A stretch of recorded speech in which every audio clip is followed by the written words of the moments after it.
Hello friends, and welcome to our video lecture on topic S2.2. Technically the topic is called the covalent model. We're going to focus on the intermolecular forces that can exist amongst covalent molecules. Our guiding question for today: what determines the covalent nature and properties of a substance? And these are our content statements should you choose to pause the video and read.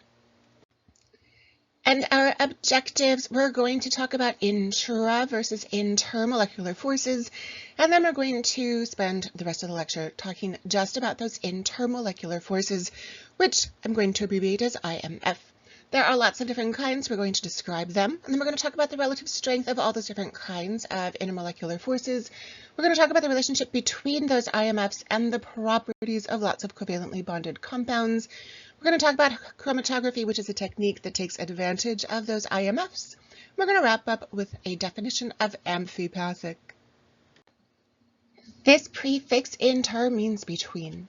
And so intermolecular forces are going to be forces between molecules. We can also have intramolecular forces. Intra means within. And so if I'm looking at a single molecule, here we have an example of water. This bond within a single molecule of water that holds together the oxygen and the hydrogen, that electrostatic force of attraction between the nucleus of hydrogen and the shared electrons that are here, and then also the nucleus of hydrogen and the shared electrons that are here. That covalent bond is an intramolecular force. However, when we have multiple molecules, here we've got several water molecules, what can happen are forces of attraction between those separate molecules. That's what's holding these water molecules together here. So we're going to focus the rest of today on these intermolecular forces. There are several types. We're going to talk about them all. First up, London dispersion forces. Sometimes we abbreviate with just London forces, or LDF. These are present in all molecules. There are dipole-induced dipole forces that can be common in mixtures. Dipole-dipole, these are going to be permanent dipole forces. The combination of all of these first three are known collectively as van der Waals forces. And then hydrogen bonding is super cool and special, so it's considered separate from van der Waals. So why do we care so much about these intermolecular forces? How come they have their whole entire video all to themselves? Because they have a major impact on the physical properties of compounds. Here we have a bunch of 3 carbon compounds. This one is propane. Here we have propanone, propanol, and then propanoic acid. We'll learn how to name these when we get to our unit on organic chemistry. They all have 3 carbons. Some of them have oxygen, some of them don't. Some of them have double bonds, some of them don't. But the differences in boiling points are gigantic. Here we have a negative 42 degrees Celsius, and here we have a positive 141 degrees Celsius. That's hotter than boiling water. And so our changes in boiling point are due entirely to the intermolecular forces amongst these different compounds. This guy, propane, only has London dispersion forces. Because of the relative weakness of London dispersion, especially in this smaller molecule, we're going to have a super low boiling point. This guy is a gas at room temperature. We're going to have to actually get it down to negative 42 degrees Celsius to turn it into a liquid. Here, that's a positive 56 degrees Celsius. Human body temperature is 37 Celsius. So propanone, we have to get a little bit warmer than human body temperature in order to turn it into a gas. This one has London dispersion forces. All molecules do. It also has dipole-dipole forces, and the additional strength of the dipole-dipole forces in this molecule make it harder to turn into a gas. Now we're going to talk about propanol. Propanol, positive 97 degrees Celsius. That's almost the same as water's boiling point. It has London dispersion forces because all molecules do. It has this permanent dipole because of the polarity of this molecule. But now we've added in hydrogen bonding. We'll define that later. But basically, if you have hydrogen on oxygen or nitrogen or fluorine, you're going to have a hydrogen bond. The relative strength of that hydrogen bonding increases the boiling point of propanol. And then now look at this guy. We've got not only the polarity from that double bonded oxygen, but also some hydrogen bonding here. It's London, it's dipole-dipole, it's hydrogen bonding. Its boiling point goes way up, a positive 141 degrees Celsius. We're going to talk in a little bit more detail about each of these intermolecular forces. And first up, we have London dispersion forces. Again, sometimes we just call it London forces. Sometimes we call it LDFs. These are also known as instantaneous dipoles. A dipole, literally just two poles. We have something that's a little bit positive on one side and something that's a little bit negative on the other. What's kind of cool about electron clouds is that they are what we call polarizable. So we can have them spread out kind of evenly, but we can sometimes polarize them and we can push all of the electrons over to one side. Sometimes this just happens. Sometimes, because of the randomness of the movement of the electrons, sometimes we just end up with a couple more electrons on one side than the other. This chance charge separation, this instantaneous dipole, leads to one side of this molecule being a little bit negative and the other side being a little bit positive. And so here we have this London dispersion force, this very, very temporary and relatively weak dipole. If we happen to have a second molecule nearby, the positiveness of this side is going to attract the electrons of the next molecule over. And then we're going to have, for just an instant, this opposites attract positive, negative, this London dispersion force that will, for a very temporary instant, hold these two molecules together. And this is known as, again, London dispersion. All molecules have London dispersion forces. And this is one of our examples of a van der Waal force. We tend to refer to London dispersion forces as the weakest of our intermolecular forces, but interestingly, we can actually have some pretty strong London dispersion forces. As we increase the mass of a group of molecules, we actually also increase the strength of its London dispersion force. And the reason is there are more electrons. So this tiny little guy, methane, we're going to add a carbon. So now I have ethane, we have propane, we have butane. Notice the increase in the mass of these compounds, and it is going to also come with an increase in the number of electrons. So in terms of polarizing a cloud, this guy only has 8 electrons that we can polarize. This guy, I didn't do the math, but it's a lot more than 8 electrons. And so with a larger electron cloud, we can polarize it more. And notice the changes in boiling point as we make these molecules bigger and bigger and bigger. We also can change the strength of the London dispersion force and therefore also the boiling point of these compounds by changing the shape, the surface area of the molecules. So these guys are what we call isomers.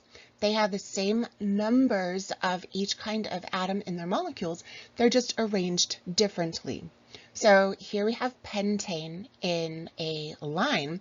Here we have dimethylpropane, also known as neopentane. Same 5 carbons, same 12 hydrogens. We've just arranged them in a little bit of a branchy thing. Due to the greater amount of surface area on regular old pentane, we have a much higher boiling point because we have just lots more space, surface area, where those electrons can be polarized and then also attract to the next molecule over.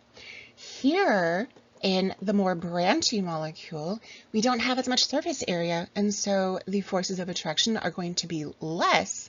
These molecules are less sticky because they have less space where they can stick to each other, and so that boiling point is going to be a little bit smaller. So again, the strength of our London dispersion forces depends on 2 things. How big is the molecule, and therefore how many electrons does it have, and then how spread out is the molecule. Super spread out, stronger London dispersion force. Super branchy, kind of condensed, a little bit more rounded, we're going to have much weaker London dispersion forces. All molecules, again, all molecules have London dispersion forces. Some molecules also have dipole-dipole forces. These we can also call permanent dipoles, which is separate from the instantaneous or temporary dipole, that is the London dispersion force. These dipole-dipole forces occur when we have polar compounds. Remember that polarity of a molecule depends not just on polar bonds, but also an uneven distribution of electrons of charge about the molecule. So when I'm looking here at hydrogen chloride, if this were dissolved in water, it would be hydrochloric acid. So this one, hydrogen has an electronegativity of 2.2 and chlorine has a 3.2. The difference is 1.0. This is quite a large electronegativity difference, and so we're going to have this beautiful vector that shows us that we have a lot more negativeness, more electrons hanging out by the chlorine side of the molecule, which means that we have less electrons, fewer electrons, and therefore a positive charge on the hydrogen side. And again, these are not complete charges, we call them partial charges, lowercase delta here to let us know that it's just a little bit negative, not the whole entire ionic kind of negative. So here we have a permanently slightly negative side of the molecule, and here we have a permanently positive side of the next hydrogen chloride molecule. What happens? Well, opposites attract. And so we have a permanent force of attraction, an intermolecular force of attraction between separate hydrogen chloride molecules. And this one, because these guys are always polar, is going to be known as a dipole-dipole force. London dispersion forces we can also refer to as induced dipoles. Induced means to make happen. So if I happen to have some negative electrons hanging out on one side of the molecule for just an instant, it's going to push the other electrons away, and so we're going to induce a little bit of a positive, a little bit of a negative. These molecules are going to stick together for just an instant. This is London dispersion. These are instantaneous or induced dipoles. They do have an impact on boiling point. The more electrons there are, the more strength these induced dipoles have. Bromine is a fairly big atom, and so you can see its molar mass is 160 grams per mole. Its boiling point is going to be 59 degrees Celsius, which is pretty warm. That's, again, human body temperature is 37 Celsius. This is quite a bit warmer than us humans. However, once we start adding in these permanent dipoles, these dipole-dipole, what happens is we always have a slightly positive side, and we always have a slightly negative side of molecules. This unsymmetrical distribution of the charges on molecules is going to cause them to be always a little bit sticky, not just a little bit, every once in a while, a little bit sticky. And that's going to increase the boiling point of this compound quite a bit. So iodine chloride, which has a super similar molar mass, similar-ish numbers of electrons, now we're looking at a boiling point of 97 degrees Celsius. And the reason is because both of these guys have London dispersion forces, but iodine chloride also has this permanent dipole or dipole-dipole force. Cool things happen when molecules that have permanent dipoles run into molecules that do not have permanent dipoles. So we have a permanent dipole here. We could also call this molecule polar. This oxygen molecule is non-polar. It has a very symmetrical distribution of charge about the molecule. If, however, oxygen happens to get close to water, if we have an oxygen molecule near water, what's going to happen is the polarity of water, which is due to oxygen being more electronegative than hydrogen, and also oxygen has those two non-bonding pairs of electrons. This quite partially negative side of the molecule is actually going to repel the electrons that usually hang out symmetrically about the oxygen molecule. These electrons are going to be repelled. They're going to end up hanging out more over here, which is going to leave this side to be a little bit positive. This side's going to be partially positive. This side's going to be partially negative. And guess what's going to happen? We're going to have a force of attraction between the negative side of the water molecule and the induced, caused positive side of this oxygen molecule. So again, when we have mixtures of compounds, when we have some polar things interacting with non-polar things, we can have these induced dipoles. They're not super strong, but they can occur for just a little bit because the polarity of this guy actually induces or stimulates the polarity of what are usually nonpolar molecules. And the last of our intermolecular forces is the hydrogen bond, a super amazing intermolecular force. Bond is in quotes because it's not a chemical bond. Some scientists actually would rather that we call them hydrogen bridges because they're not actually chemical bonds, but they are super, super strong, permanent dipoles. They form when we have hydrogen bonded to nitrogen, or hydrogen bonded to oxygen, or hydrogen bonded to fluorine. Just these three guys. Whoa, I shouldn't have scribbled over the electronegativity. These three guys. And the reason is because their electronegativities are quite high compared to hydrogens, and so we have some super big electronegativity differences leading to really strong dipoles. You might be looking at this and going, but chlorine's electronegativity is actually greater than nitrogen's. Why don't we put chlorine on the list? The reason is chlorine's too big. It's got one energy level more than do these guys, which weakens that dipole. So chlorine not on the list. Nitrogen, oxygen, fluorine only. We can see here nitrogen to hydrogen, and then the next guy, nitrogen to hydrogen, that is a hydrogen bond. Here we have hydrogen fluoride. Here we have another hydrogen fluoride, hydrogen bond. Here we have methanol, oxygen of one methanol, hydrogen of the next methanol. There's a hydrogen bond. Water might be the most amazing of our hydrogen bonding molecules. So here we have oxygen, hydrogen, hydrogen. Here's one single water molecule. Notice how many hydrogen bonds it can make. 1, 2, 3, 4. That's kind of amazing. What's also kind of amazing is that molecules that could not form hydrogen bonds by themselves can actually hydrogen bond to molecules that do have that nitrogen, hydrogen, oxygen, hydrogen, fluorine, hydrogen. So here I've got my water molecule. Water is able to make hydrogen bonds because it is oxygen. Woo, oxygen to fluorine. This guy, notice that its oxygen does not have any hydrogens on it. This oxygen is bonded to carbons, no hydrogens, and yet we're going to call this force of attraction a hydrogen bond because this OH allows for hydrogen bonding to other polar molecules even if they're not in the H-NOF family. Why do we care so much about this hydrogen bonding thing? Why do we give it its own name? How come it's not part of van der Waals forces? It has a huge impact on physical properties. So here we're showing trends in boiling points as we increase these hydrides. Everything has hydrogens. Everything has hydrogens. As we increase the hydrides, period number. So carbon in period number 2, period number 3, period number 4. Notice that as the molecules are basically getting heavier, they have more electrons that are polarizable, the London dispersion forces are increasing, and so does the boiling point. These three guys don't follow the trend. They're way up and then way down, way up and then way down. Why is this?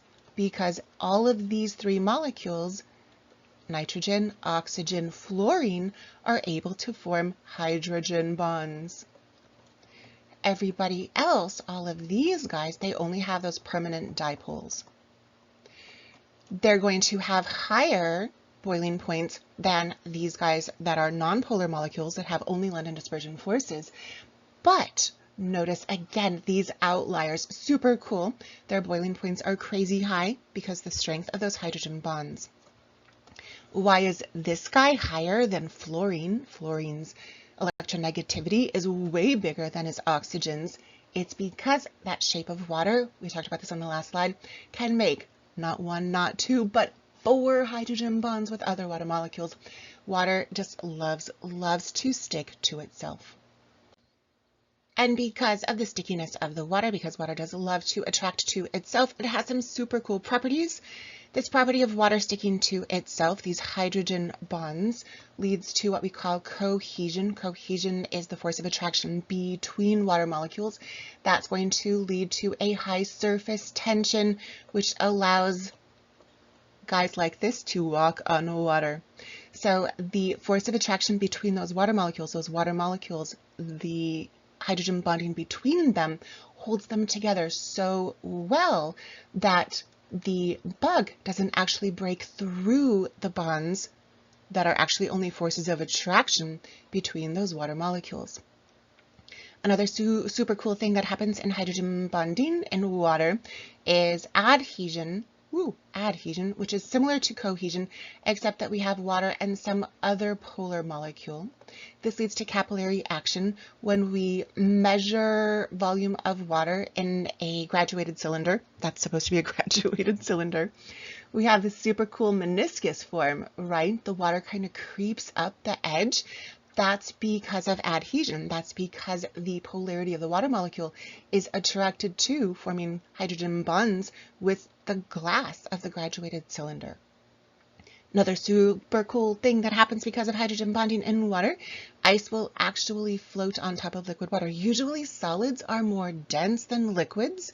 Water flips that property, and it's because the hydrogen bonds are quite stable amongst water and hold the water molecules in ice in this crystalline form, which spreads them out a little bit. In liquid water, what's happening is that the hydrogen bondings are constantly popping away from each other and squishing back with other water molecules, and they break and they reform and they can slide around each other. That actually holds them more closely together in the liquid form than in the ice form, which again is weird. Most compounds and elements flip that. Usually solids are quite a bit more dense than our liquids. How to identify what intermolecular force might be present in a molecule or ion. If there are ions, then it's ionic, and this is going to be some ion forces.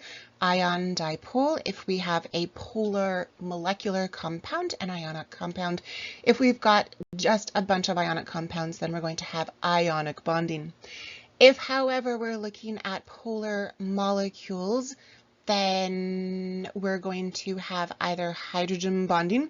If we've got NOF, that's going to be the strongest of our intermolecular forces. No hydrogen bonded to NOF, no hydrogen bonding, we're going to have a permanent dipole forces. What if I do not have polar molecules? Then all we've got are London dispersion, or those induced forces. Remember that, this one is wrong. IB doesn't call hydrogen bonding part of van der Waals forces. Our permanent dipole, our induced dipoles, and then London dispersion forces are all considered van der Waals forces. IB does not include hydrogen bonding in van der Waals forces. The intermolecular force, that is London dispersion force, generally has a strength from 1 to 5 kilojoules per mole. So how strongly are those molecules being held together? How much energy is needed to break London dispersion forces? So 1 to 5. Notice that we've got some overlap. So permanent dipoles can start at 3, but London dispersion forces don't until 5.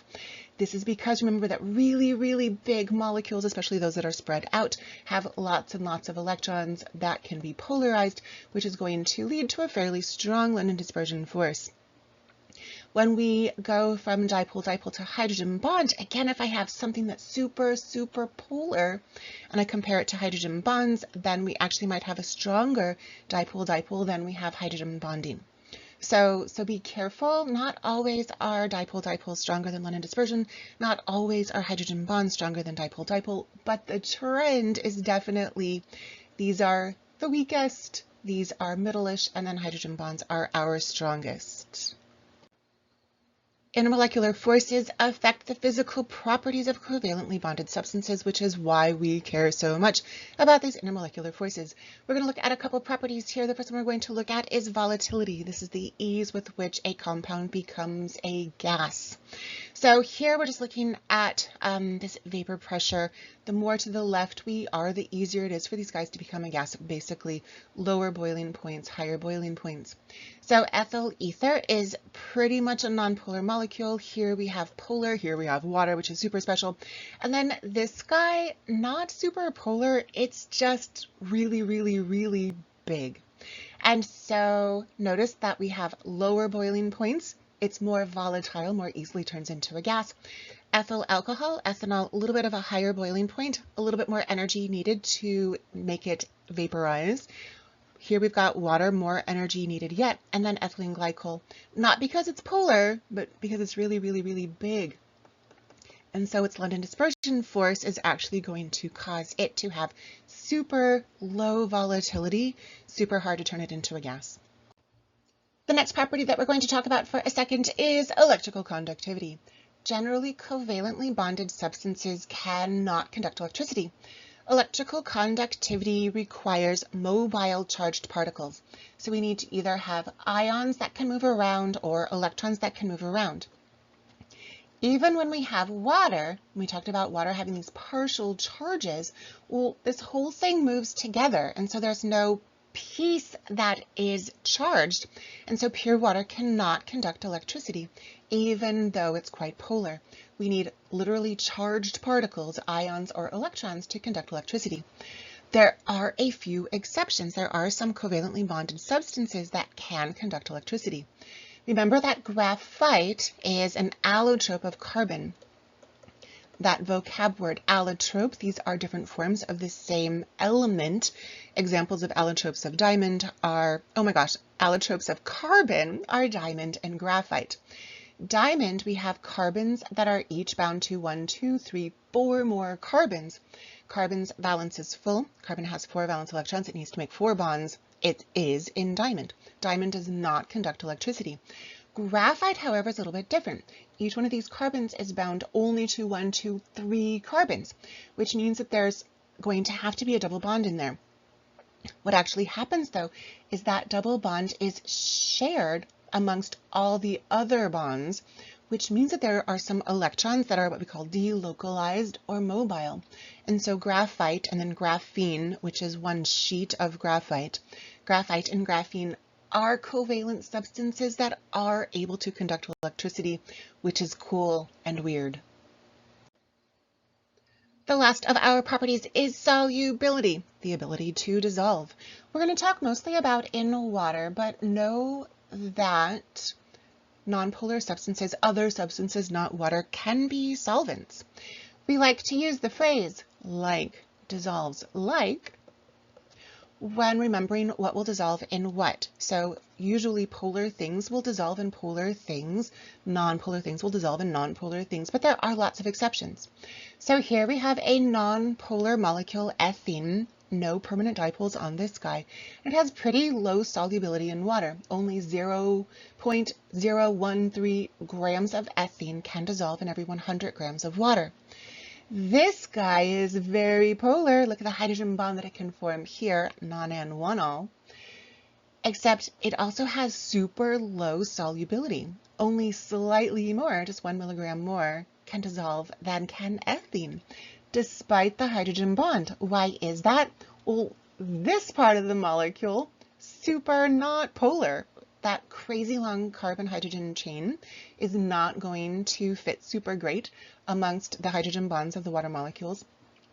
Very little of this is going to be able to dissolve in water because it's gigantic, and also it's got this crazy long non-polar part of the molecule, even though it can form some hydrogen bonds.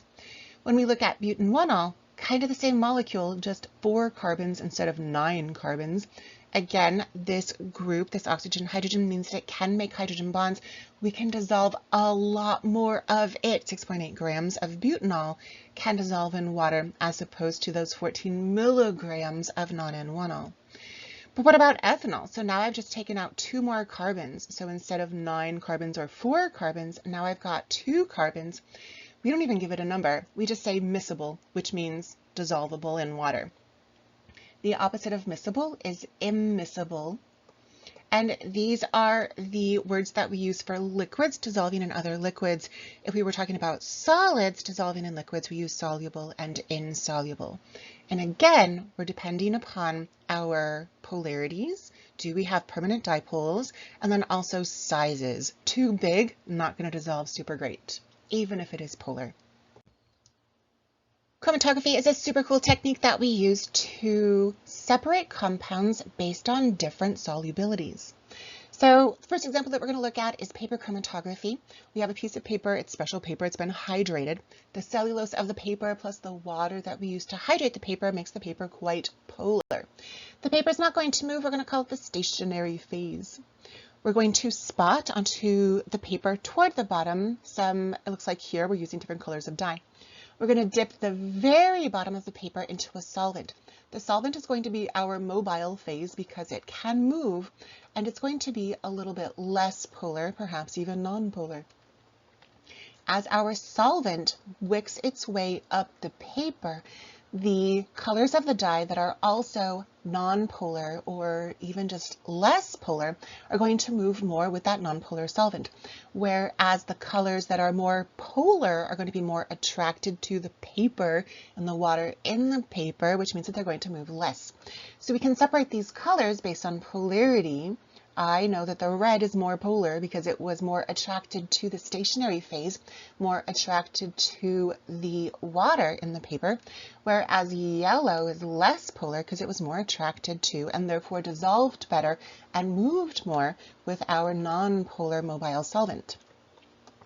TLC is thin layer chromatography, super similar but more expensive than the paper chromatography.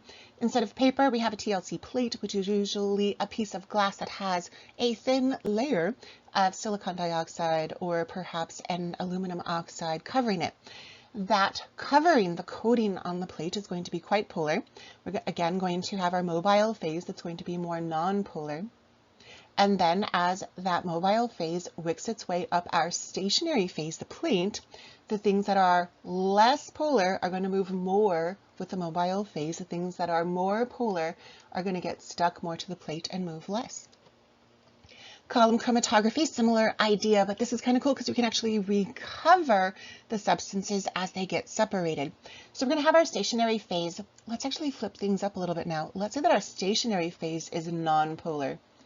We're going to have a non-polar stationary phase. We're going to load up our sample. We're going to follow it with a mobile phase. Since I've made my stationary phase non-polar, I'm going to make my mobile phase more polar. As my mobile phase wicks its way down the column, what's going to happen is this. The part of my mixture that is more attracted to the polar solvent and therefore less attracted to my non-polar stationary phase is going to move faster with that mobile phase solvent. And it's going to actually separate itself from the other substances in the mixture. And because we've got these super cool little nozzles at the bottom, we can actually collect this first part of the mixture. And then once it's all out, we can close it, we can get a new container, and then we can collect the part that's a little bit less polar. It was more attracted to that non-polar stationary phase. We call those, the molecules that are dripping out the bottom are the elution, the eluted molecules. Super cool, right? The last one we're going to look at is gas chromatography, which is super similar to column chromatography, except we're using gases instead of liquids. So we're going to insert our gas sample. We're going to have some kind of substance that some of the gas molecules will be more attracted to, some will be less attracted to. Let's say here that I have a more polar packing my stationary phase in the column. Because it's polar, things that are polar are going to be attracted to it. They're going to stick to it a little bit more, whereas my non-polar gases will move a little bit faster. And so we can separate our non-polar gas from our polar gas because the polar guys were just more attracted to the stationary phase, the packing inside my gas chromatography tube. A little bit more vocabulary, my friends, and then we are done with this day. So we've been talking about polar and non-polar. We're going to add a little bit more vocabulary. We tend to use it more in bio than we do in chem, but it's still good to know. So hydrophilic, hydro is water, and phil means loves. If you love water, you dissolve in water. It's because you're a polar molecule. Whereas hydrophobic, this is a fear of, we don't love the water. This is going to be non-polar molecules. They don't really have a fear. They're just repelled by the water, not attracted to it. So polar, non-polar, hydrophilic, hydrophobic. Some molecules can be both at the same time. So amphi is a prefix that means both, and path means feel. So amphipathic molecules feel both polar, hydrophilic, and non-polar, hydrophobic at the same time. these molecules are sometimes referred to as surfactants. So this happens to be a surfactant molecule. This is the polar head. It is quite charged. It's actually a polyatomic ion, so quite charged here. And then the rest of it, this crazy long hydrocarbon chain, is quite nonpolar. So I've got a nonpolar piece, a hydrophobic piece. I've got a polar piece, the hydrophilic piece, because a single molecule is both hydrophilic and hydrophobic. We're going to call it amphipathic. These guys are our soap molecules. What happens is this. Let's say that I've got a little chunk of grease and I want to get rid of the grease. I'm going to add some soap. The hydrophobic, the long crazy hydrocarbon tail, is going to be attracted to the lipid grease clump. And so we're going to have all of these tails that are attracted to the grease chunk. So all of these guys are those taily parts.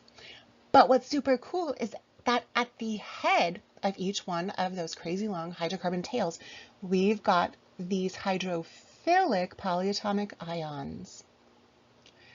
And so what happens is those guys that are hydrophilic, the outside is now hydrophilic, while the inside is all hydrophobic.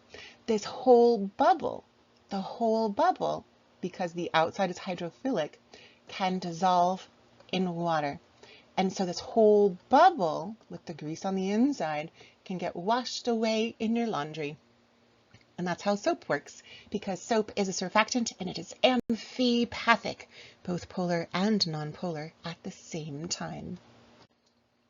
And on that note, my friends, we have arrived at the end of our video lecture. We talked about intra versus intermolecular forces. We described those different intermolecular forces, London dispersion, present in all molecules, permanent dipole, dipoles, dipole-induced dipole, and then hydrogen bonding.